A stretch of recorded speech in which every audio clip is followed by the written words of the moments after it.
સુરત શહેરના ખટોદરામાં આવેલ સુમન શાળા નંબર 16માં વિદ્યાર્થીઓને પીટીના લેક્ચર માટે અગાસી પર લઈ જતા ધોરણ 9ના વિદ્યાર્થી અબ્દુલ રહેમાનને વીજ પોલ અડી જતા કરંટ લાગતા કરુણ મોત થયું।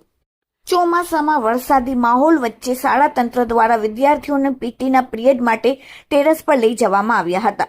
પીટીનો સમય પૂર્ણ થયા બાદ વિદ્યાર્થીઓ જ્યારે ટેરેસ પરથી નીચે ઉતરી રહ્યા હતા ત્યારે અચાનક ધોરણ 9ના વિદ્યાર્થી અબ્દુલ રહેમાન મોહમ્મદ સલીમને કરંટ લાગ્યો। ગંભીર રીતે દાઝી જવાથી સરકારી શાળામાં જ વિદ્યાર્થીનું કરુણ મોત નીપજ્યું। શાળા પરિસરમાં ખુલ્લું રમતનું મેદાન હોવા છતાં ચોમાસામાં ટેરેસ પર વિદ્યાર્થીઓ શા માટે લઈ જવાયા તે અંગે હવે ગંભીર સવાલો ઊભા થયા છે। આ દુર્ઘટના પાછળ શાળા સંચાલકોની ઘોર બેદરકારી હોવાનો આક્ષેપ મૃતકના વિદ્યાર્થીના પરિવારજનો કરી રહ્યા છે। ચોમાસાની ઋતુમાં જ્યારે કરંટ લાગવાનો અને શોર્ટ સર્કિટ થવાનો ભય સતત રહેતો હોય છે ત્યારે શાળા તંત્રે અગાઉથી યોગ્ય તપાસ અને તકેદારી રાખવાની જરૂર હતી। શાળા ક્યાંય લીકેજ કે શોર્ટ સર્કિટની સમસ્યા છે કે નહીં તેની કોઈ ચકાસણી ન કરવામાં આવી હોવાથી આ હોનારત સર્જાઈ હોવાનું પરિવારનું માનવું છે।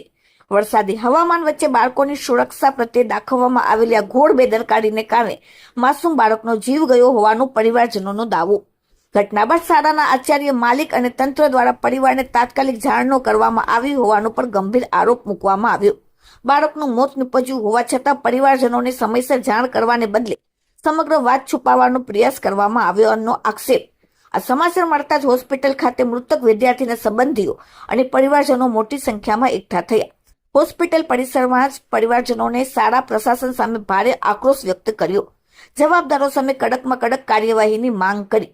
Bureau report, daily India TV, Surat.